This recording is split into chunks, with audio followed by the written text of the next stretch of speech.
Alright guys, welcome back to Valorant News. The chaos of the North American Valorant scene over the last few days on the Sentinel side has carried over, it seems, to EMEA, with Karmine Corp, the worst team very arguably from that region so far, deciding to make a monstrous change, with Newzera, their new player into the roster, abandoning the team apparently according to Scream, deciding not to play anymore. They've got to bring their assistant coach into the lineup, and it's an absolute mess. Very much interested your thoughts in the comments below. Hit the like button if you enjoy. Subscribe if you're new as always. I would greatly appreciate it. First of all, this pretty remarkable here on the Lotus, this wallbang spot. Hadn't really seen this one before, and yeah, there's going to be some goofy clutches coming out in terms of spots like this if you can actually just wallbang this and kill the bomb diffuser very easily indeed. Also, confirmation from FaZe yesterday, Dicey and Rossi gone from the team. We saw they made this change. Honestly, on paper, a questionable one, right? Dicey out, Rossi out.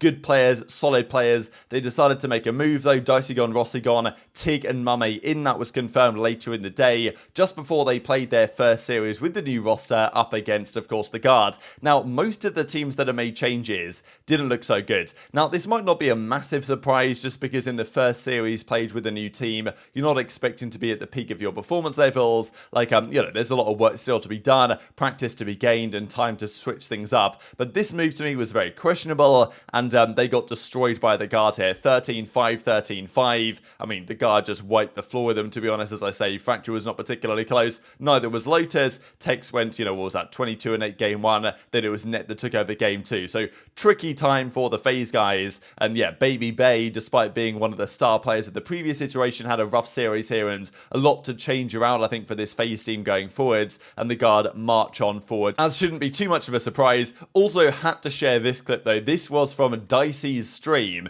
just after the game ended. Dicey, of course, getting dropped in the roster. And, you know, he makes a rather entertaining comments here on broadcast about the fact that, you know, he's actually, well, pretty happy looking at the matches that they played. I believe this is just after map 1 as well, and the same story happened after map 2, and he's looking at it thinking, yeah, you dropped me for this, what are you playing at?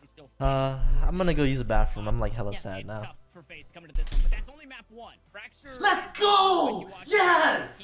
The Guard will finally find their first win here in Challengers on it. Yes! We get to set our eyes on a map that went the distance. The last time these two teams played, FaZe was able to push the Guard 13-2. The other big series today, though, in Challengers was Vanity and his new SR team. Well, okay, he's new to the SR team, you know what I mean, versus TSM. TSM, you know, they've obviously thought about a few things lately, but it's SR that have made the big change. And as Vanity says, not much to say, I need to be better. Dazzle is gone, and of course, Vanity is in, formerly of the Cloud9 team. And Corey's there, Seven's there, a couple of the guys, you know, Rossi and the like was on this roster for some time. And now Campeki is here, former Sentinels player, of course, from last season. And this series, again, was more competitive. And I'm sure that SR will think they could have even 2-0'd this series. Ascent was 13-10 in their favour. Pretty solid map across the board. And then game 2, Fracture was actually 13-8 the other way. But there were a few chances here for SR to do much better than they did. They had a good little comeback going on the second side. But then it all fell apart towards the end. And Vic had a pretty rough time of things as well. So,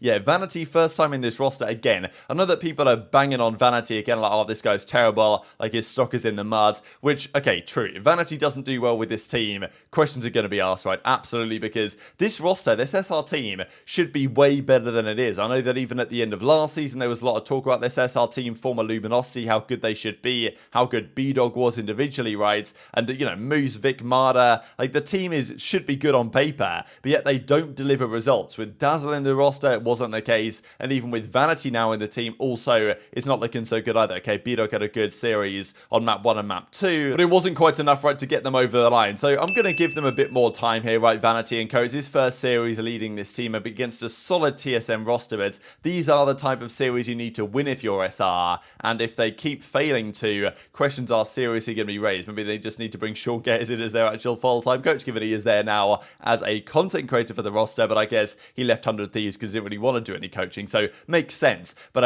if this continues for Vanity, it's going to be tricky, right, because he went from Cloud9 to here, his teams lately, even the Cloud9 roster, the other iterations weren't doing so well, so if this continues, serious questions are going to be raised, and right now they start off 0-1, not as far down as Turtle Troop, but not too far away. Turtle Troop put up a pretty decent fight against M80, to be honest, and SR I still would expect them to bounce back, but I know that Disguised will see this and maybe fill them with a bit more confidence in terms of how well they can do, and Yay is coming up very shortly. They play their game against Oxygen tonight, and obviously in the other side we have the guard takedown FaZe, and then it's G2 or esports also coming up later on today. So we've seen all the drama of the last few days, especially in the North American scene. We know that the North American scene and drama go hand in hand, and Sentinels decided to make the official call to move TenZ to the bench. He's stepping out of the team. Marved is coming in for their big week of games against Loud and MIBR respectively. But it seems like this is also carried over to the other regions as well. Well, it's starting with EMEA and maybe APAC in the future. We know that APAC just doesn't have as much drama as the other regions do, and especially North America, of course. They carry the entire scene on the drama front.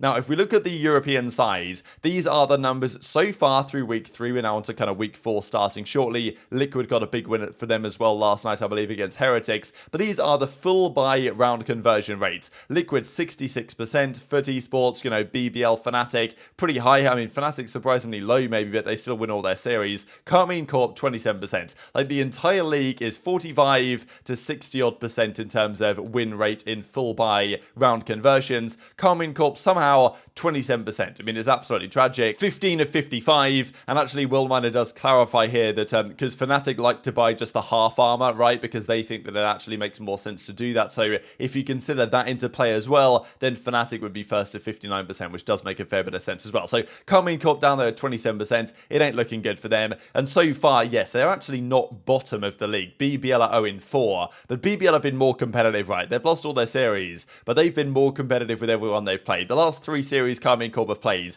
they've got bodied by everyone. Minus 52 round count. It's by far the worst. Heretics are 1-4, and still they don't have as bad of a map count or a round count as Karmine Corp did. So, I mean, yeah, they're chalked. The season is over for them already because they're not going to go anywhere. They're not going to qualify for Masters like this. So what is even the point of them playing on? And this is what NewsEra seems to think for the team. And this is the absolute chaos. And there's questions raised as well about the management of these teams, but also the way the season is structured from the Riot Games side. Scream says it's starting again. We will get used to it. And then confirmation yesterday from Karmine Corp that an update is brewing. This is the official statement they come out with. We were informed earlier this week by our player NewsEra of his wish to step down from the VCT roster. As an organization, it is important for us to listen to our players and allow them to evolve in the best conditions. We respect his decision and we are doing our best to support the players and staff members to face this situation. Regarding the rules to change players during the split, which is not allowed, our assistant coach and official substitute Zaysh will take his place in the roster starting Friday for the game against Na'Vi.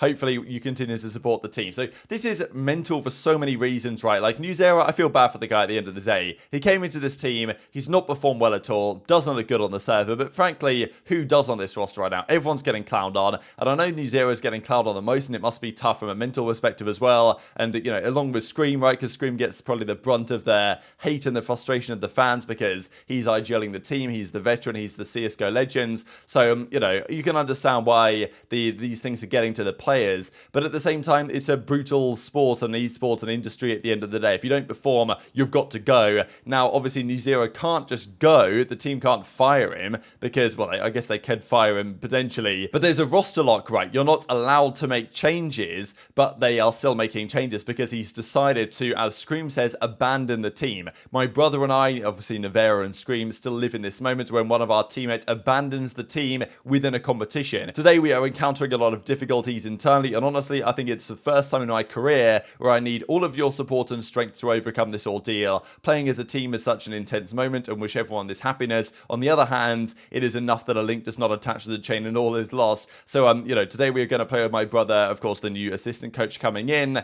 and he's now going to take over the IGL responsibilities. This is quite a big piece, actually, because I don't think Scream is best positioned to be the IGL. I don't think it makes much sense, to be honest. I don't know why he really wanted to do it. He tried to push for it. I'm not sure it's going to work out. The idea that this assistant coach comes into the team as their sub, takes over the IGLing role, I think is a good decision, to be honest. But this whole saga has raised questions because Karmine Corp are clearly a team in shambles, and they have to make some sort of change if they want to turn the ship around. There's no way this team with that current roster with NewsEra still there is going to do anything this year. So that's the question. Should they have built a better team? Yes, absolutely. But also, could they have seen, the absolute depravity they're now incoming? Maybe not. So that's the thing about the actual roster change rules, that because you're not allowed to make a change for the entirety of the split, that team is effectively screwed if they're bad. And yes, that's bad decisions on the organization's part, but clearly the pressure is higher now, right? Under the partnership system, the pressure is higher. You know, maybe you don't have any chances to get it right down the line, so maybe teams should be able to make changes. And technically, they are allowed to make a change for a substitute, and this is why we talked about the Marv situation the other day when he didn't have his visa. Like, what's the point of being a sub if there's no visa, which I think is fair enough. He's now got the visa, though, but also, this is why you've probably got to commit these teams to actually having a proper sixth man as a substitute. Like, Zyppan's their assistant coach, right, and he's stepping in for their game, and, you know, he's not a proper sub, he's their assistant coach analyst. So it's not ideal, of course, for him and for the team itself, and if they had a proper sixth man substitute player, this wouldn't be so much of a concern. So it does raise some questions whether the format, whether the rules should change, but yeah, the fact that newZero's just abandoned their team, as Scream described, is pretty remarkable, but maybe not a massive surprise given how bad their team has been and that nothing is moving in the right direction. And I guess newZero just thinks for himself individually, it just makes more sense to do this rather than suffer what they have been going through lately. The Liquid, the Heretics, the Vitality games, not good at all. And yeah, their team is now making some serious changes. Of course, yeah, newZero stepping out of the team as an inactive piece of the puzzle. And I mean, yeah, their ranking lately in Europe isn't looking so good, and you can understand why. Just the final thing to mention then before we close out the video, today is the first game. We saw Vanity in action yesterday after he was released by Cloud9. It's Yay in time to play today. DSG play Oxygen. Big game, to be honest, right? DSG will feel like they need to win this one. Oxygen are a decent team. Gonna be a tough battle, I'm sure. But yes, 1 p.m. Pacific, it's all kicking off. The first time we get to see Yay play since the lock-in event all the way back in Sao Paulo. Very much enjoyed your thoughts in the comments below. Hit the like button if you enjoyed. Subscribe if you're new. Take care, and I'll see you next time.